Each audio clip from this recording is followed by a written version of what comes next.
moment. Right. While you're going through that, I also hope that you'll be able to have work on friendship with your spouse, especially if you have Friendship. especially if you have children. Now, if you don't have children, you can say F this person and be out. Right. But you still need that therapy, because if you say F this person and you are out anyway, you still carry that baggage into another marriage. And the same thing will happen all over again. Yeah. So I think one thing you can do definitely is, instead of bitching a moment in that moment, you can cry. I always say people should cry, because emotions is okay. Cry your eyes out. But after you finish crying, let's get to business. What's next? Let me check myself into therapy. Right. That's one thing I believe that can That's one help thing that can open the door Right. to right. other things. Yeah. If there was one thing for me, it would be letting go. Right. Yep. You're absolutely right. Everything. All right. So this topic, this is how to make your marriage survive the separation. Okay. So let me put some context in this. Yes, please. All right. So this is how to make your marriage survive the separation. These days it's so rampant. Like everyone is going through some kind of separation. The most common one are people that are separated in the same household.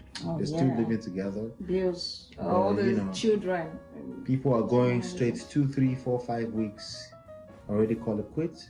They're married, but they're not together. That's what they say. Yeah. We're married, but we're not together. Right? It's complicated. Right. And it starts with that, and then eventually it goes up to we heated arguments back and forth. I think we should just separate. I need to go to my parents' house, and for a while, and we'll sort things out, right?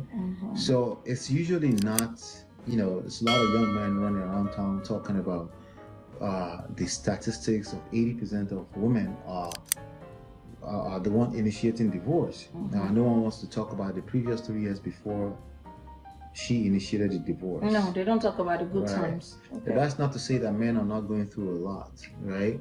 But if we're going to quote that statistics, I think it's better that we also understand that there is some months and years that led down to that situation. Right. So you find yourself in your separation right now. You're trying to figure it out. In fact, I was just listening to a young lady's story. And she's now kind of regretting. She thought she had admitted the feminism ideologies into her marriage, and that destroyed her marriage. But now she was actually already filing for child support and those kind of things. She shut everything down, and she's like, I can't keep going back and forth from court. And she allowed him to carry the babies whenever he wants, and all this kind of thing. And now they are thinking about moving back together. Yeah. So have they gone through therapy? That's a good question.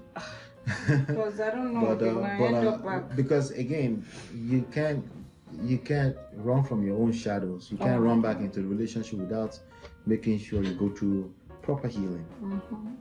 So that's what we're talking about. You're in separation, and you want at least there's usually that one person. People always say, oh, we both decided that we want to call it quitness, but that's not how it works. It's usually one person the plug first. running. And then you may have come to a place where you have accepted that. But let's talk about when one person first of all pulled the plug, right? That part, right? And it doesn't make you weaker, but you at least identify what it is for what it is, right? Yeah. So what do you think? So what is this for you? If this was a thing, right? And this is how to make your marriage survive the separation, what is that one thing that they could do to survive for this one person that's looking to retain their marriage? What is that one thing they could do to give their marriage the best chance of survival? As hard as it may be, one thing that you want to do, one thing you might want to consider is first, I think that person has to go in therapy by themselves. Who? The person asking to save the marriage? Yes. Okay. Good. Because sometimes you don't, like everyone, when someone says they don't want to be in a marriage with you anymore, first of all, you go in a state of confusion.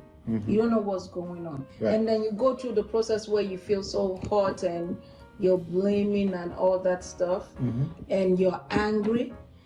And I think in those times is when you really need to like check yourself and see how you've contributed to where you are.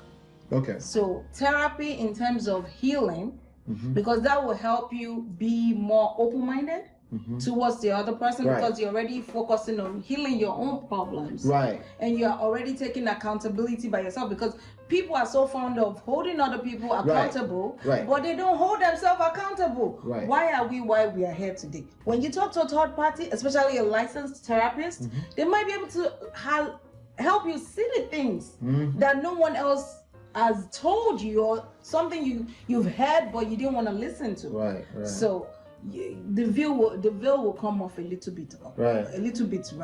So, and you're going through that healing moment. Right. While you're going through that, I also hope that you'll be able to have work on friendship with your spouse, especially if you have especially if you have children. Now, if you don't have children, you can say F this person and be out. Right. But you still need that therapy, because if you say F this person and you are out anyway, you still carry that baggage into another marriage. And the same thing will happen all over again. Yeah. So I think one thing you can do definitely is, instead of bitching a moment in that moment, you can cry. I always say people should cry, because emotions is okay. Cry your eyes out. But after you finish crying, let's get to business. What's next? Let me check myself into therapy. Right.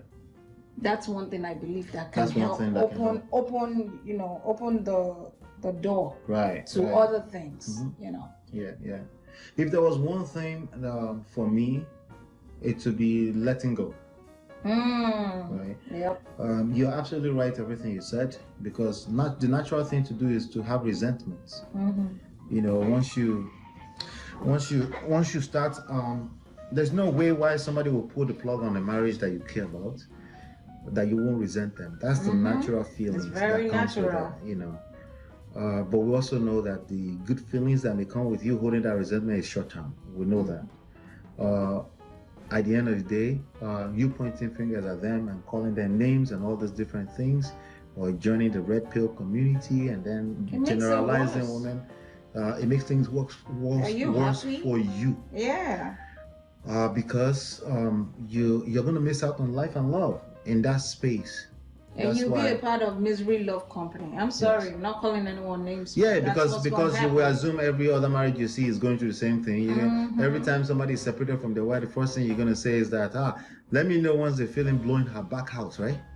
You say shit like that. Jesus. They do. Oh my God, they get very bitter and angry, right? Wow. Naturally, because it just gets worse. They join all those different communities and stuff like that. So you're absolutely right about therapy. But the one thing I would want you to go learn inside of the therapy is letting go. Letting go. Yeah.